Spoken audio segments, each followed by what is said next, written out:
Sige, Justice, sinabi kasi na kailan ba mako-consider na initiated ang isang impeachment complaint? Kasi yung isang argument ng mga petitioners sa Supreme Court ay dapat may 1-year ban na daw. So yung sinasabing fourth complaint, hindi na dapat yun in-entertain kasi there were 3 others that already came before it. Well, under the rules of the House, under the decision in the Supreme Court, the 1-year ban starts from the referral of the verified complaint to the Committee on Justice.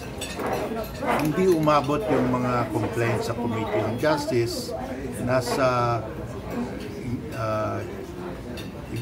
office ng SecGen o hindi pa nga na-take up sa plenary. No?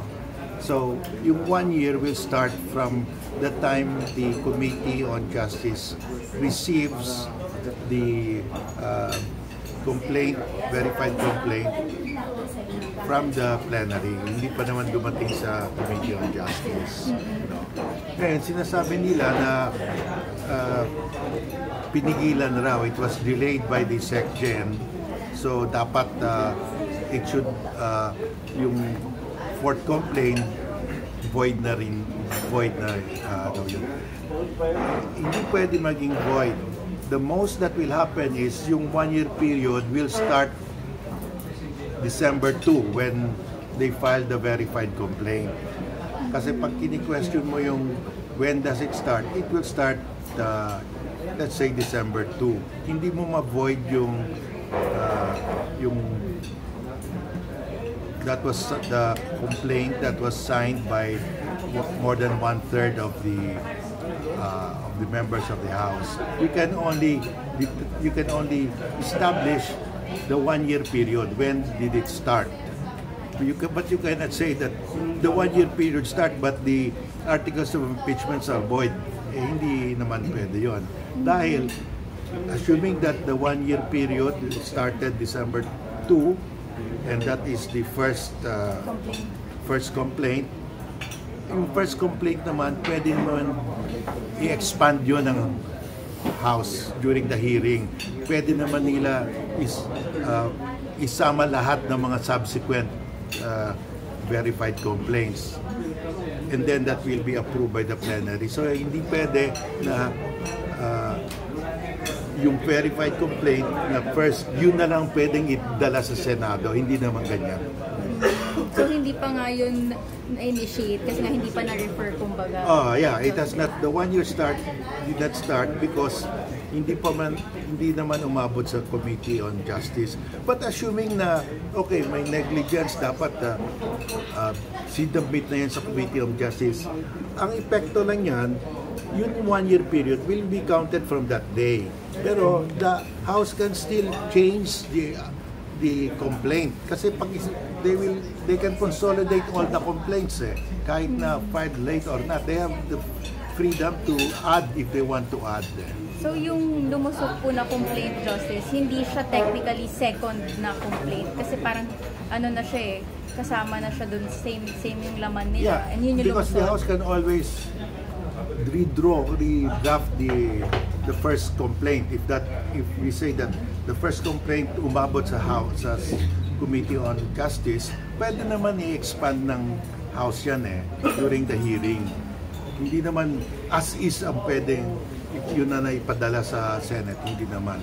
So you can consider yung ginawa nila, the fourth complaint, as their expanded version because yun yung pinirma nila Just to follow up with that, Representative Jinky Luistro said walang sapat na legal basis ang Supreme Court para mag-intervene doon sa impeachment. Your thoughts po on this? Well, ang nakalagay sa saligang batas, the House has the exclusive power to initiate all impeachments. And the Senate has the sole power to try and decide all impeachment cases.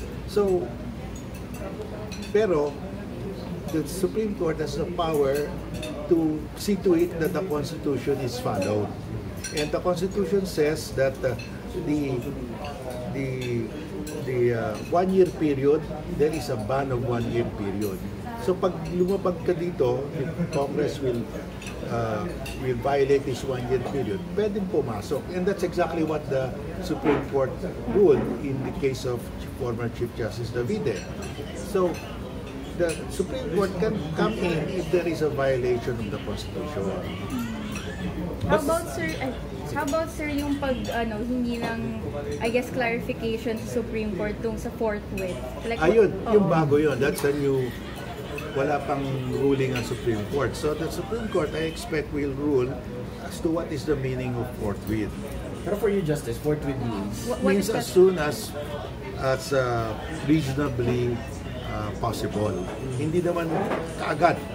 Kasi, well, baka last day na eh. Wala na silang magagawa. Nagsasara na sila eh. So it has to be reasonable.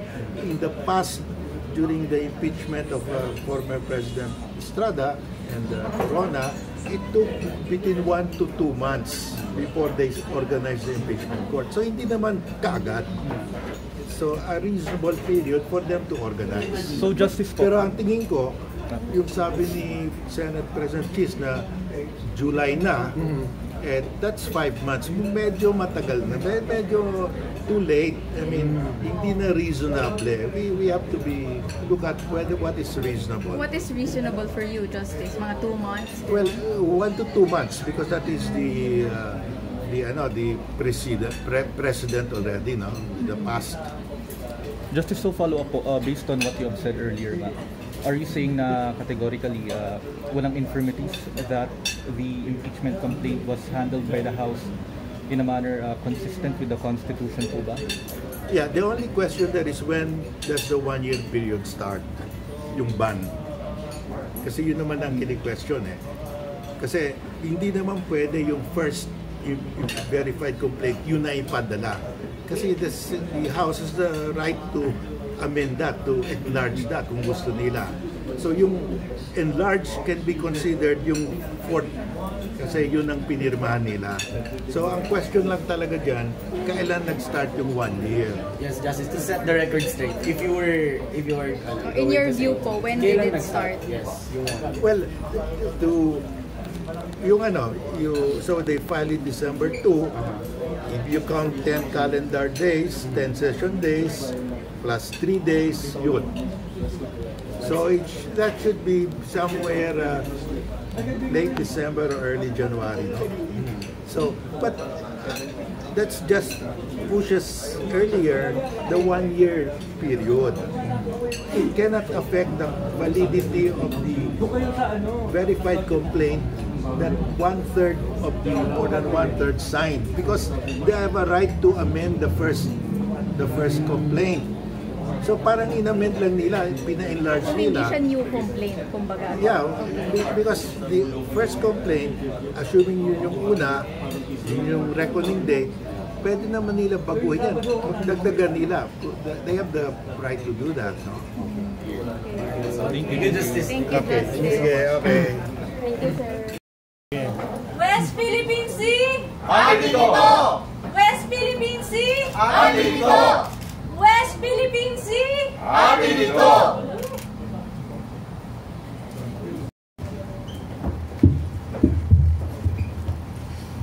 Magandang umaga po sa ating mga kasama sa media.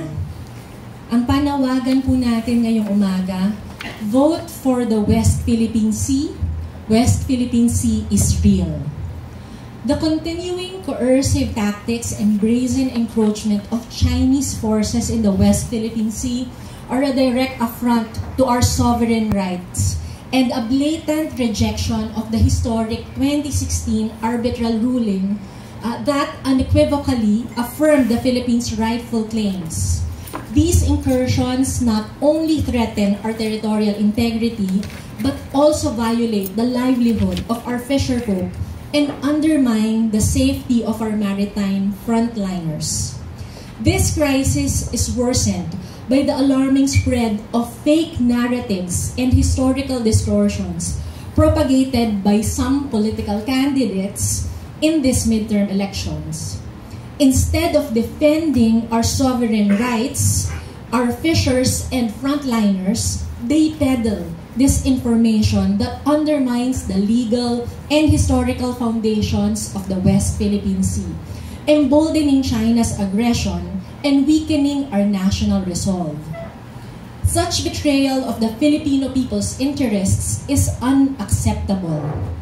To address these concerns, Akbayan Party List calls on the Marcos administration to issue an executive order mandating all relevant government institutions to establish a clear framework and process to institutionalize the mandatory teaching of the history, geography, and legality of the West Philippine Sea at all levels of education.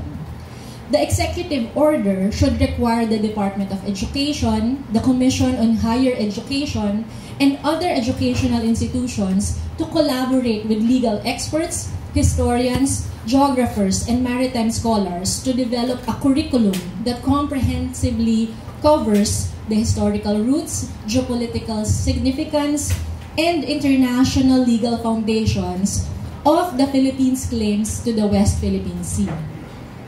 Such an initiative should also incorporate the 2016 arbitral ruling by the Permanent Court of Arbitration that affirms the Philippines' rights under the United Nations Convention on the Law of the Sea. We also strongly urge Congress to enact legislation that will establish a West Philippine Sea Institute dedicated to the preservation, memorialization, and sustainable exploration of our maritime territories. This institute will serve as a premier think tank and research hub, bringing together experts, scholars, and policymakers to craft data-driven strategies that will strengthen our nation's economic, historical, and cultural ties to the West Philippine Sea. By fostering in-depth research, public education, and policy innovation, the Institute will not only safeguard the sovereignty and biodiversity of our maritime domain, but also promote its responsible use for future generations. Likewise, we call on Congress to enact a law designating July 12 of every year as the West Philippine Sea Day, the day the International Court awarded a ruling in our favor 8 years ago. It is a reminder to all Filipinos of our hard-won victory and a call for us to continuously defend our national territory. Lastly, with the upcoming midterm elections, Filipino voters should also actively participate in protecting the West Philippine Sea. Our citizens should not fall into China's trap of electing officials who will forward foreign interests. Those running for office should pass our four-way test, which aims to evaluate whether they would forward our local interests.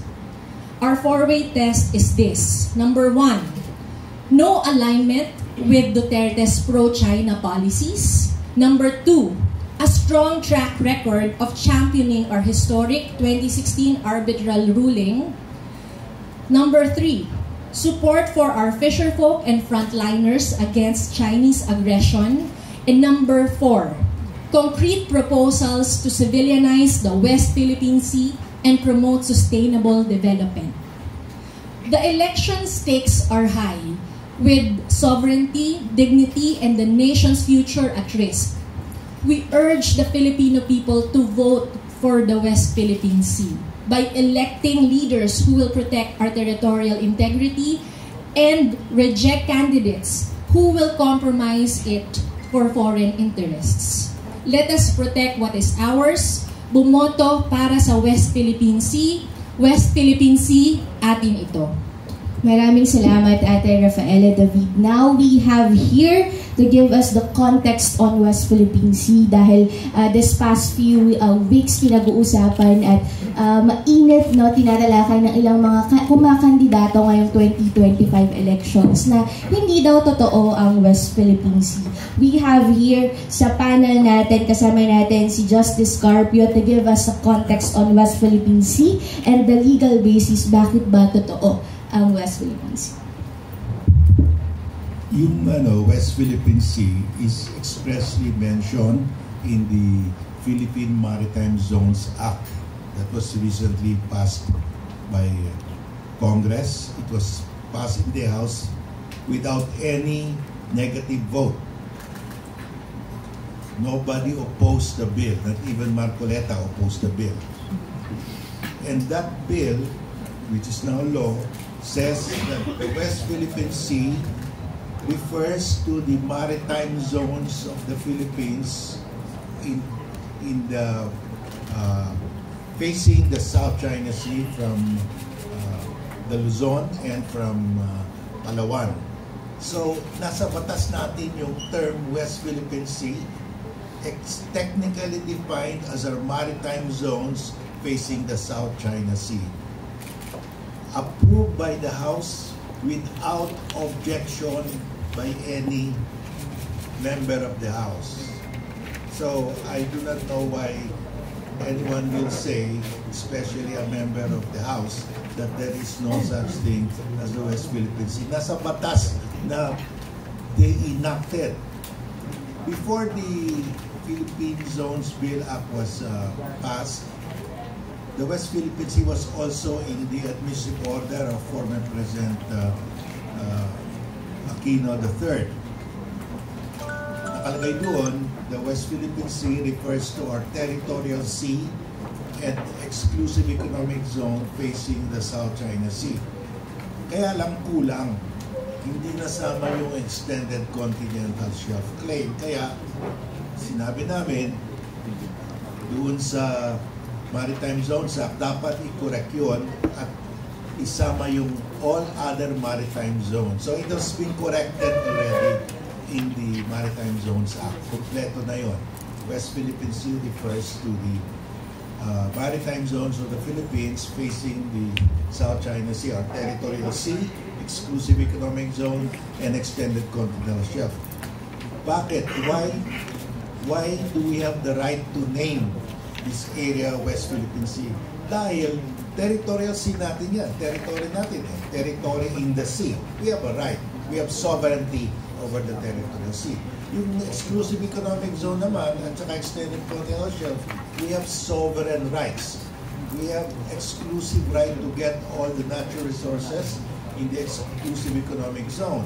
And in the extended continental shelf, we have exclusive right to get all the non-living resources also in the extended continental shelf. So may karapatan tayo to give the name because we have sovereign rights. So nobody can question us in naming the West Philippine Sea because we only name the areas, the maritime zones where we exercise sovereignty or sovereign rights or jurisdiction. Walang ibang bansa may sovereignty, sovereign rights or jurisdiction, tayo lang. So we can name it. Yun lang. Thank you.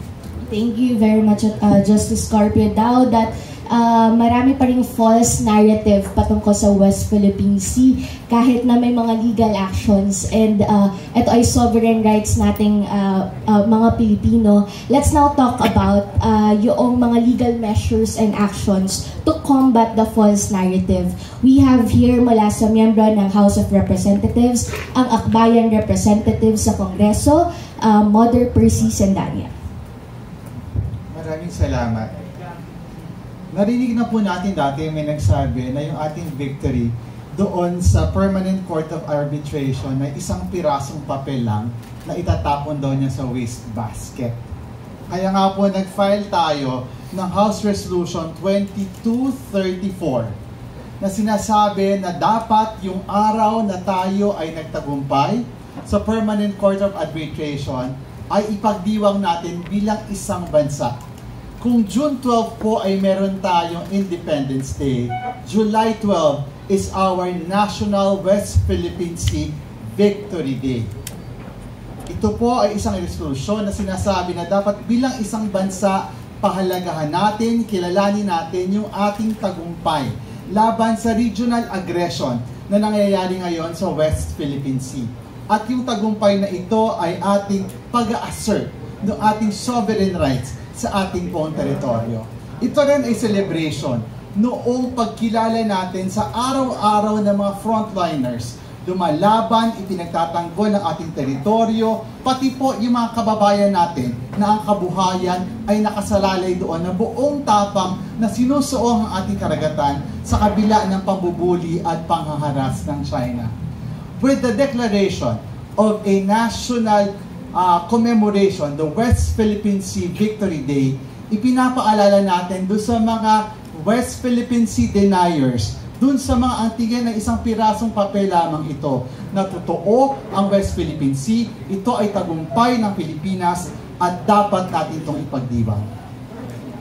Maraming salamat, Kong Mother Percy Sandanya. Totoo ang West Philippine Sea at dapat natin itong ipaglaban. But bukod doon, kailangan din natin siyang pag-usapan. Kaya we have here sa ating panel discussion, kasama natin si Attorney Chel Jokno, kilalang human rights lawyer at ang first nominee na Akbayan Party List para bigyan tayo ng diskusyon patungkol sa why important mandatory teaching is, lalo na sa patungkol sa West Philippine Sea, no? Ayan, we have here Attorney Chel Jokno. Magandang umaga po sa ating lahat. Sa kabila ng mga kinakaharap natin, yung pag-atake ng helicopter, yung water cannons, pati na rin yung sobrang laganap na fake news at disinformation na kumakalat tungkol sa West Philippine Sea, kailangan may pushback ang ating pamahalaan. At yung isang madaling magawa ng ating pamahalaan ay gawing mandatory ang pagtuturo ng mga bagay tungkol sa West Philippine Sea sa lahat ng mga paaralan natin, lalong-lalo na pagdating sa basic education. Sa tingin ko, ito ay isang long-term na measure na makakatulong sa atin lahat dahil malalaman ng mga batang Pilipino agad-agad kahit habang maliit pa sila kung ano yung West Philippine Sea at kung bakit siya mahalaga at dapat ipaglaban. Sa totoo lang, sa sobrang pagkalat ng mga fake news, talagang calculated yan at hindi lang naman tayo ang nakatarget doon. Ang tinatarget nila ay mga kabataang Pilipino. So, kung wala tayong pushback, baka madala sila doon sa nakikita nila sa mga social media platforms na hindi naman totoo. Aside from requiring that in basic education, sa tingin ko, kailangan din natin maisabatas yung isang West Philippine Sea Institute na karugtong din yan sa sila mag-aaral din kung paano ituturo ang mga bagay tungkol sa West Philippine Sea sa ating mga paaralan at pati yung exploration, research, and other related matters. Maraming salamat po. Thank you, Attorney Chel Jokno. Now, to give us an updates sa mga recent at mga mangyayaring activities ng ating ito coalition ngayong taon, the co-convener of ating ito coalition, let's welcome Ka-Edition. Gusto kong idagdag lang kasi ang PRRM started 1952 pa and our focus is rural development. Pero traditionally, pag rural, iniisip yung land. And the Fisher Pope would always say, nakalimutan niyo mga mangingisda. It's true, may bias tayo sa lupa. Kaya the other campaign, kasama rito sa atin ito, is kilalanin ang Pilipinas bilang isang maritime and archipelagic nation. Actually, there is an EO na every September may mana mo, awareness month. Pero walang masyado nangyayari. So we thought, at least sa civil society, magsimula rin ang campaign. Ang tawag naman namin, mana natin, our heritage. Kasi bagamat dramatic itong banggaan ganyan, pero mas mahalaga strategic. Kasi tatanungin ba, bakit natin ipapagtanggol? Dahil lang ba sa sovereign rights, sa legal? No. Resources ito ng Pilipinas na binigay sa atin, geographically we're located here, and more important, legally, the United Nations has ruled in our favor. So I think yun ang unang dahilan. No? Pangalawa naman, lahat na nagsasabi, pag may problema ito, kasi alam natin long term yan.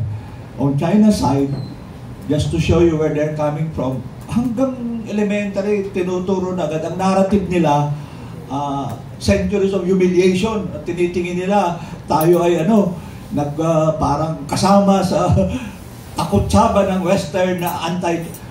Sabi namin, tayo muna, huwag naman, kami ginagantihan nyo dito. Kami ang argabyado rito. So we really need, parang sige, paano masyado patagal? But this is a generational fight. Hindi ito mangyayari overnight. So we have to invest in education, but both formal, which is important, pwedeng mandatory, but also non-formal. That's why both through media and various more creative. And that's why we need an institute. Para yung materials naman, hindi haka-haka lang o uwi-uwi do lang. So in addition, alam naman natin, lalo ng generation ngayon, not just they don't want boring long speeches at long materials. There have to be creative forms. So one of the plans of atin ito, maliban sa campus tour and mga ganitong efforts, we are thinking, pinag-uusapan, matutuloy sana pag matapos ang eleksyon, bago magtapos ang mid, ay magkaroon ng third mission ang atin ito. We want to deliver two messages. Yung solidarity ng Pilipinas at other claimant nations, so kinakausap natin mga kaibigan doon, a concert at sea. Tingnan natin kung pwede. But more important, we want to deliver, it's a peace concert. Kasi ang accusation sa atin ito, we are intensifying hostility, na parang sinusubo natin ang Pilipinas sa panganib at gera. Ay, siyempre, ayaw natin yun. Ang mahalaga ay a peaceful settlement dito. Because we know the principles on our side. And China prefers to say, hindi, sino malakas, matuloy. So, one of my early learning as a young priest sa Federation of Free Farmers, galing kay Dean Montemayor, sabi niya, Ed, to achieve something in a democratic way, you must combine the power of principle and the principle of power. Now, the power of principle we have, kailangan lang ipaliwanag more and more. Legal, political, cultural. And the principle of power is not arms and guns and weapons, but the power of collective action. Kaya ang tawag nun ay people power in the sea and civilian power, because I think that much we can say, kahit paano naman with all our differences, kayang mag-unite ang mga Pinoy pag and we are very happy na sa lahat ng surveys, majority naman are for. And more important, because election season, na if we believe the latest surveys, nasa list of top 5 issues. And this PressCon, apart from responding to the recent harassment, is also an effort to say, gawin natin issue ito because mahalagang hindi lamang puro sayaw at skandalo at iba pa usapin. Hindi natin maiwasan. Lagyan naman ng ilang substansyal na talagang makikinabang hindi lamang ang kasalukuyang henerasyon, kundi ang susunod. Lalong-lalo na ang ating mga mangingisda na talagang kinakawawa at nahihirapan. Kulang na ang kanilang kita, kulang na ang kanilang nahuhuli. Kaya sabi nga doon sa Zambales, sabi ng iba, marami sa kanilang mga may bahay ay nag-OFW dahil hindi na kaya sustento ang kanilang pamilya ng kanilang pang-araw-araw na kita. So yun ang ilang po ang mga efforts namin kasi mahalagang ipakitang hindi, it is very political obviously, pero it is also very social, community and personal. Kaya kami natutuwa, sabi ni Justice Carpio, may nag-donate raw sa kanilang mga mapa-mapa na pwede ibigay sa mga barangay at pwede mga schools. Sabi ko, uy, bili ang PRRM para magbibigay kami sa aming mga communities. Kasi bihira ang naging napakahalaga ng mapa. Labanan ng mapa rin ito. Kaya sana po ay makatulong itong presto na ito to have a fresh initiative para kilalanin natin mahalagang issue ito. Salamat po. Good morning po. Earl Tobias po from IBC 13 House Beat Reporter. Sir, yung first question ko po addressed to Justice Carpio, and of course the other panel would is welcome to answer. Sir, nabanggit mo nga kanina, swiftly napasa yung Philippine Maritime Safe Zone sa Act. Tapos 0 votes, ito sa mababang kapulungan. So the moment po ba na narinig ninyo yung sinabi ni Representative Marcoleta, nagtaka po ba kayo kung saan siya nanggagaling at ano yung naging basihan niya for him to say it publicly, sir? Well, before that, I did not hear anything from Marcoleta whether he was for or against our position in the West Philippines. Bigla na lang. I mean, I don't remember him having mentioned anything. Bigla na lang. So, tingnan ko yung voting. No? nobody opposed in the House the Maritime Zones Act. So, pwede siyang absent lang, no?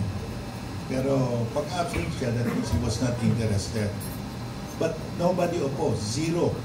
Zero voted against, zero abstained. So, posible lang pag hindi siya sumipot, he was absent. So, klarong-klaro yung posisyon niya, wala raw West Philippine Sea. Ang tagal na natin sinisigaw itong West Philippine Sea. Hubusan na tayo ng boses. And it's there in the admissive order of Pinoy. It's there in the law. And we have jurisdiction. We have sovereignty of our territorial sea. We have sovereign right over our exclusive economic zone. Also in our extended colonial shelf. Wala namang ibang bansa nag-question. China lang. At saka si Marcoleta. Thank you. Dagdag lang doon, mahalagang paalala siguro sa pagkikilatis kung pro-China o pro-West Philippine Sea candidate yung mga tumatakbo ngayong eleksyon, yung mas marami pa silang oras na awayin yung sarili nating Coast Guard kaysa yung China na naghaharas ng ating mga frontliners at fisherfolk. With that, Mama, last question, susugan ko lang. Do you think Justice, syempre kayo yung nasa legal end of things, matagal nyo nang pinaglalaban to, even nga mahirap sa dating administrasyon ay sinusulong natin at hanggang ngayon pinaglalaban natin, and the Atenito Coalition has been devoted into fighting for it. Nung itong statement po ba from Representative Marcoleta, do you think it's disrespect somehow dun sa mga kababayan natin na nag-aalay ng sarili nilang buhay in the front lines to defend our territory? Thank you. Yes, I think, alam mo, we are asking our Navy, our Marines, our Air Force personnel, even our Coast Guard to risk their lives. To risk their lives to defend the West Philippine Sea, to defend our maritime zones, our island territories. Then, sasabihin mo, walang West Philippine Sea. Paano yan? Parang inuto mo yung ating mga military personnel, pinapadala mo dun, sige, sumugod kayo, lumabang kayo, risk your life. Pero, ano yan, wala, baliwala yan. That's just a figment of our imagination. We have to take this seriously. Dahil yung West Philippine Sea, if you get the land, the area of the West Philippine Sea, no? Yung area ng waters natin, mas malaki pa yan sa total land area ng Pilipinas. At saka sa area na yan, na mas malaki pa sa total land area ng Pilipinas, lahat na isda, lahat na oil, gas, and mineral resources sa atin exclusively. Napakahalaga yan. Hindi pwede sabihin, baliwala yan, hindi sa atin yan. Walang West Philippine Sea. Kawawa naman yung future generations of Filipinos. Mawawalaan sila ng galunggong. Kinukuha natin yung galunggong sa West Philippine Sea, yung tumaas na yung presyo ng galunggong, nag-import tayo sa China. Saan kinukuha ng China yung galunggong? Sa West Philippine Sea, atin.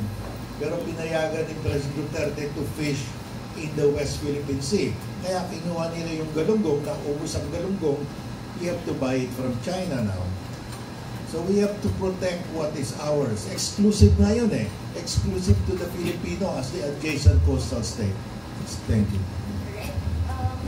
Dagdag ko lang, nakakababa talaga sa moral ng ating mga Coast Guard, ang ating mga sundalo lumalaban araw-araw para sa ating teritoryo.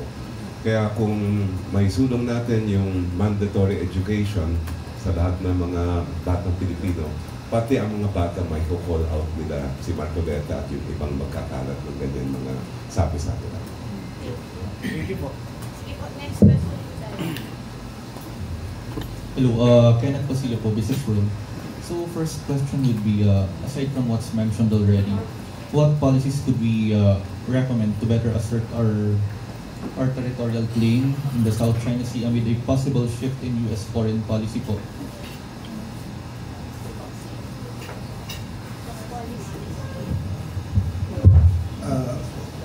The first thing is, wala tayong common narrative.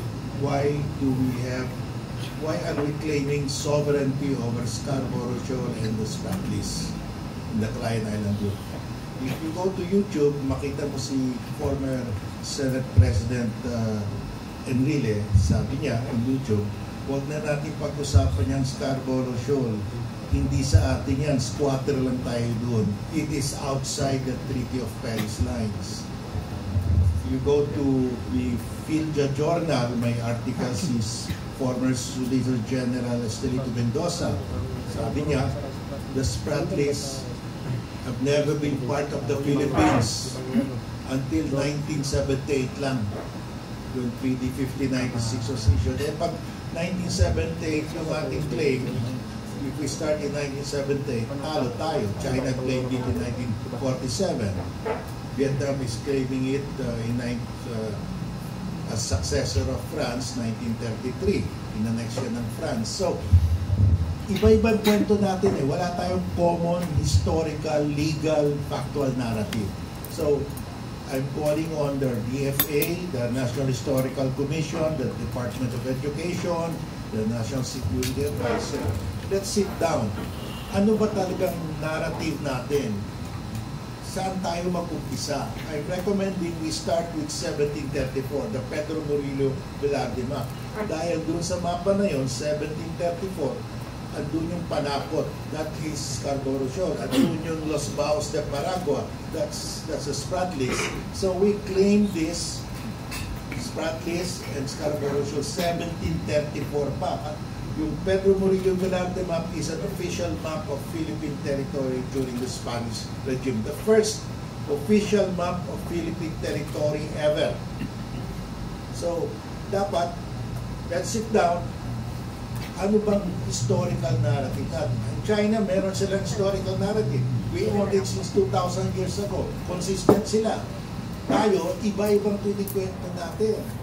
So, yung foreign legal scholars, sabi nila, ang pinakamahina na claim yung Pilipinas dahil hindi nila alam anong basis ng claim nila.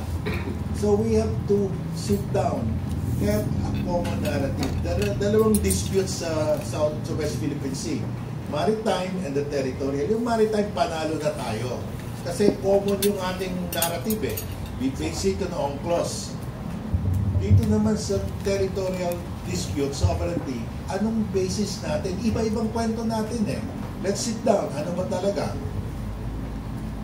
Dahil yung mga foreign legal scholars, nalilito na rin.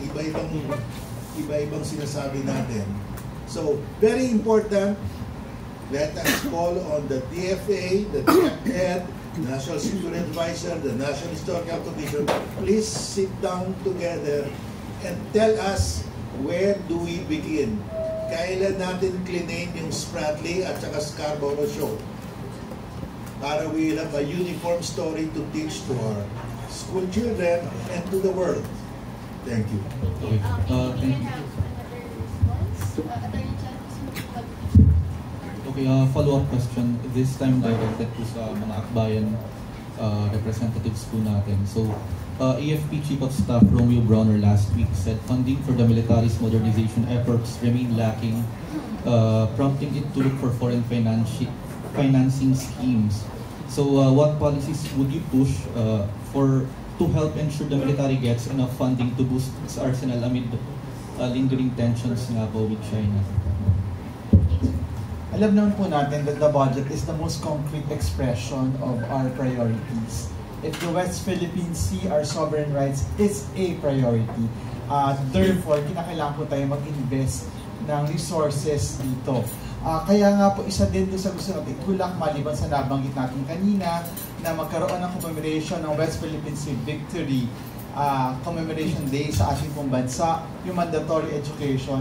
Kasama po dito yung pagtutok na may resources, enough resources, not just for education, kundi kasama po dito yung defense ng ating territorial at sovereign rights. So, along those lines, isa po itong budget item na kinakailangan tinututukan natin. Kasi up to recently, medyo talagang nag-lag behind in terms of resource allocation yung pong ating mga frontliners at yung mga ahensya na involved dito. Kaya panahon na po to put money where our mouth is, to express our priority for the West Philippine Sea by investing natin defense in this area?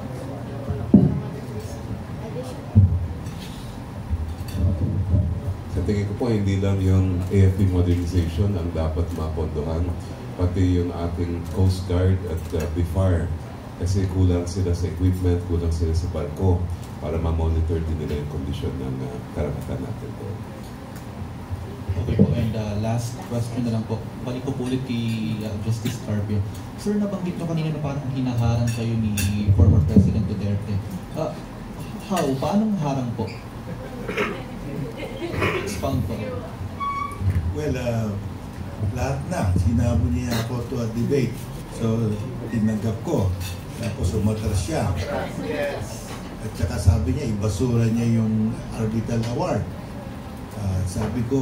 Sabi niya, talo na tayo sa West Philippine Sea, China is in possession. So, I have to rebut that na how can you be in possession of tubig? Hindi ka naman pwede mag-possess ng tubig. You can possess islands. But the West Philippine Sea, hindi mo maupuan yan eh.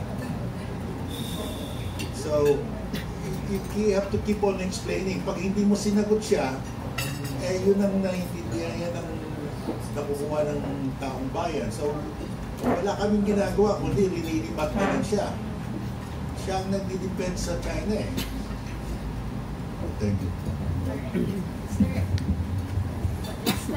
Morning po sa lahat, kay Justice Carpio. Sir, naintindihan ko po yung sinasabi ni Congressman Marcoleta.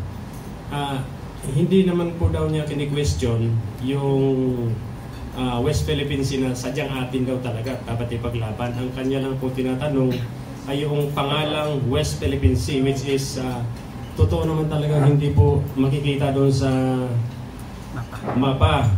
At binabanggit niya po na kailangan daw po iparehistro na po ito sa international o yung tagagawa ng mapa, dahil ito na po ay tanging executive order lamang po ang binagbabasihan. Well, hindi lang executive order dahil nasa batas natin ang West Philippine Sea. No, that's one.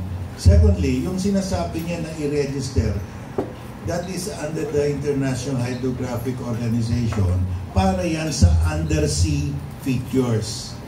Yung mga submerged areas lang, pag gusto mo pangalangan yan, you have to submit the name to that organization. Hindi naman ito submerged feature ang tinatawag natin West Philippines. Well, this is the surface. Yung Lake Benham Rise, submerged yun. Yun ang isasubmit mo sa International Hydrographic Organization. Hindi yung surface area. At saka, territorial sea natin yan eh. We don't have to ask anyone. Kung anong pangalan gusto natin, tayo lang nag-design yan. Territorial sea eh. Territory in the sea. Ating territory yan in the sea. Yung exclusive economic zone naman, all the resources are, all living and non-living resources belong to us exclusively. So we have a right to name. Walang pwedeng ibang bansa mag-name dyan. Tayo lang. Atin eh. All the resources are ours. Katulad rin sa extended continental shelf. Wala namang international body na nagsasabi, for you to name your exclusive economic zone and extended shelf, dumang kayo sa amin. Wala. Only undersea features. Yung mga sea mounts that you cannot see from the surface, yun, kailangan you submit it to the International Hydrographic Organization. Kailangan ba bang to, sir? Idaan po sa Kongreso? Dumaan na sa Kongreso. Pumasa na yung batas.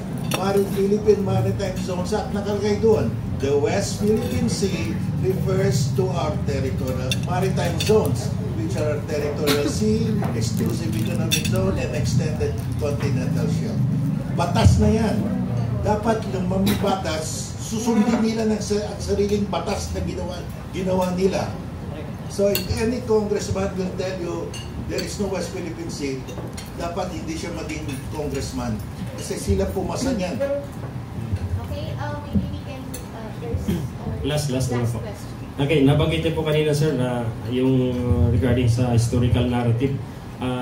Last year po, I had a chance na ma-meet po yung 16 royal houses of Ranao Sa Lanao po ito sa Mindanao.